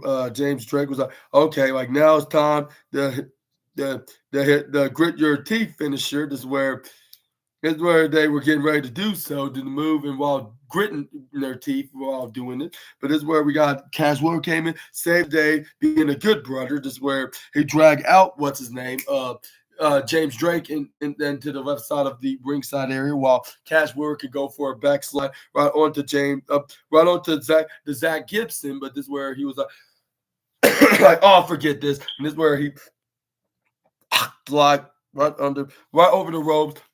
That's where he springboards and drag over the inside cradle. We counted the nearly 3, but we only got him at 2.3 though. Like this is where we got Zach Gibson to spin around, try to go for a power slam, but this is where Cash Wheeler dodges out of the way. This is where he tried to go for a wheelbarrow roll up, like go 1, 2, but it's where. But that's where then we got what's name tried to do a cheap shot once he got pushed right over to the left side onto the outside between the rope, but he blocked it and hit a right hand of his own right onto James Drake.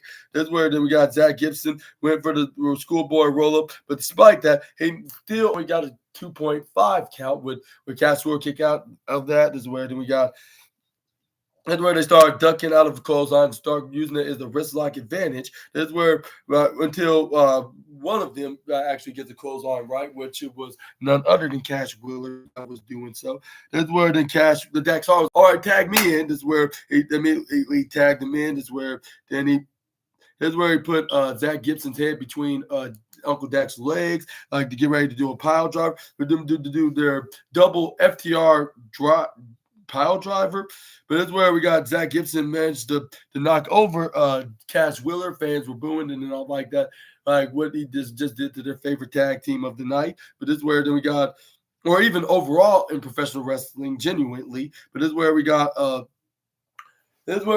cat. What's his name? Zach Gibson to go for wrist lock into a Kimura position, and this is where he hits that Kia driver. He needs him right back first to go shoulder first right onto the ring post. This is where then he landed right onto the bottom right corner turnbuckles. This is where then they were. That's where Zach Gibson put up Dax Harwood a little bit on the middle ropes so he can pick him up into electric chair position, try to hit their version of the electric chair blockbuster. But luckily, like his brother Cash Wheeler returned him the favor of saving him from getting hit with a very devastating double team maneuver. That's where we got. That's where then we got what's his name? Cash Wheeler sending James Drake shoulder first right onto the ring post and the outside, while Dax Harwood caught onto Zach Gibson when he tried to go for a crossbody, but he tripped him right over into a sharpshooter. He got locked in. It looked like he had nowhere else to go. That's where he thought keeping the eye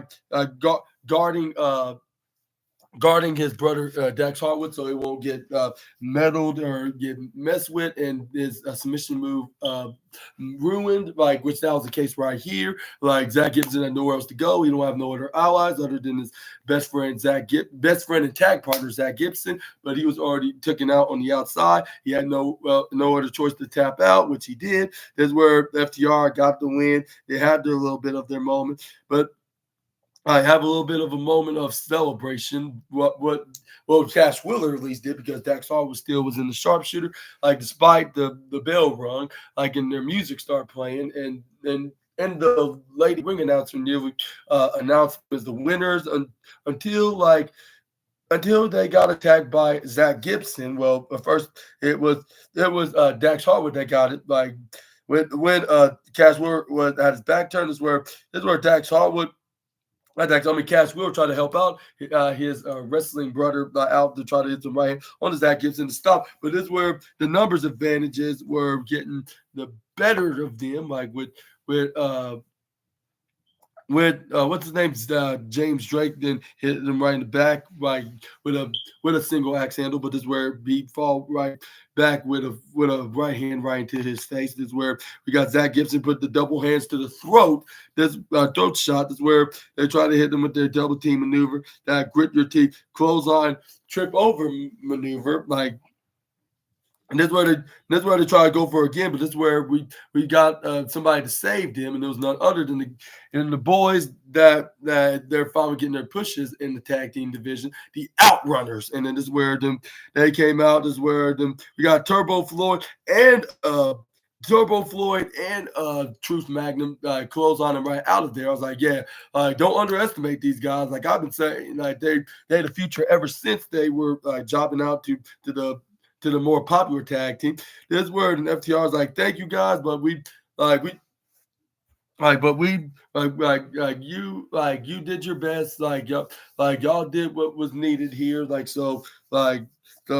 did what needed, and we don't need your help. Like y'all can go on y'all's merry way. And this where then Outrunners like, not just yet, because we want two things from you guys. And you're like, okay, like what you guys want? And then this word is like, first off, we want to shake your guys' hands, like something that we never got a chance to do because y'all always keep squashing us, like whether it fits in the match or even after a brawl, so we want you to get your handshake and have a very celebrating moment with you guys because we won our match last Friday at AEW Collision. On AEW Collision, and y'all win y'all's match tonight. How about we have a little celebration moment, right? That's where they want the handshake. They're like, oh, really? That's what they want. That's why they went for a handshake. This is where they start showing their respective muscles by flexing it up like if they're their own version of Big Papa Pump Scott Steiner. And then this is where FTR joining the fun. This is where when they start doing it to right in front of each other, they start knocking each other out with their flexing muscles or something like that. And this is where we got the commentators start announcing what's going to be happening on the next AEW show, which is Dynamite this Wednesday, which we will see Will Ospreay, Kyle Fletcher, and Konosuke Takeshita taking on the Elites, Young Bucks, and Bitchman Kazuchika Okada. In a 6-man tag match. Let me know in the comments below who's going to win that match. And then we also got, and then this is where they showed up, and this show, and there'll be a bunkhouse brawl with Sammy Guevara and Dustin Rhodes against the Undisputed Kingdoms, Matt Taven and Mike Bennett for the ROH Tag Team Champions. And also we got, let's see what was on, which was next week on Collision, of course. And we also got Chris Jericho versus Orange Cassidy as well. And then also, what's her name? Queen Aminata and Yuka Sakazaki. Yeah, Sakazaki. Yeah, Yuka Sakazaki taking on Mariah May and Serena Deeb. And more, and let me know in the comment section right down below. You're gonna win those matches respectively. But yeah, that's how AEW Collision ended, with FTR and the Outrunners, we're celebrating, and having a little bit of a moment doing the celebration flexing muscle pose.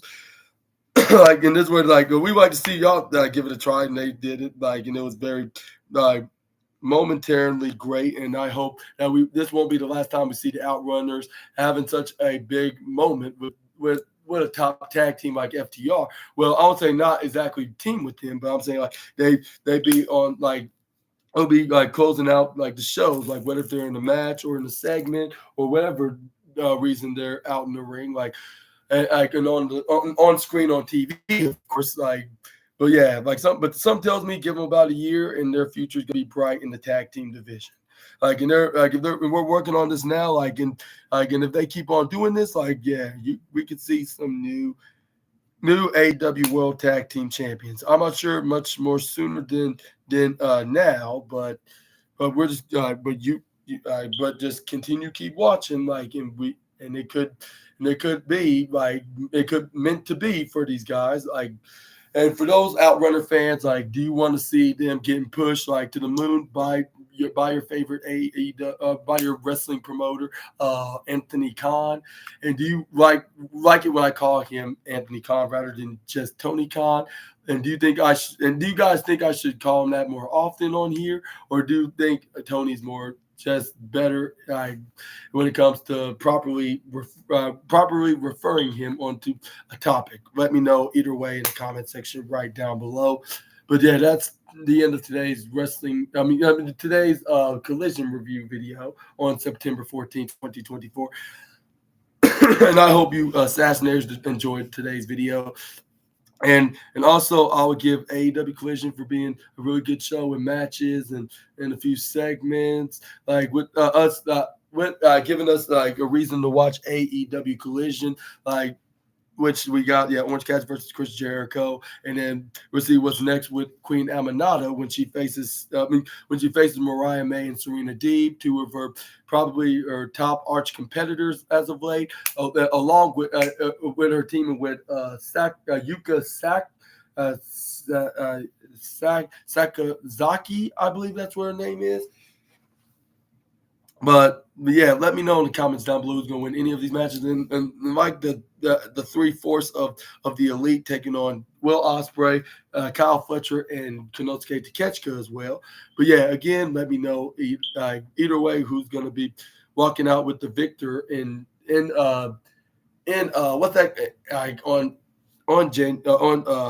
this coming Wednesday on September 18th, 2024 in the comment section right down below. But thank you guys for watching this video. And like I said, I hope y'all enjoyed. And if you did, please make sure to hit the big thumbs up button, considering hit the subscribe and the post notification bell for more SNA videos. And also make sure to check out my wrestling news video tomorrow, where I'm going to be talking about the wildest wrestling news stories, rumors that you assassinators need to know, which was going to be from I believe the Sportskeeda article, and then also we're going to be talking about the NFL now, like to over to football, like which we're going to be seeing the Chicago Bears versus the Houston Texans, and I believe they will be in Houston, Texas, because I even remember talking about that on my last Sunday night review video. And yeah, let me know in the comments below who's exactly going to be winning this game. Just give me a comment for week 2.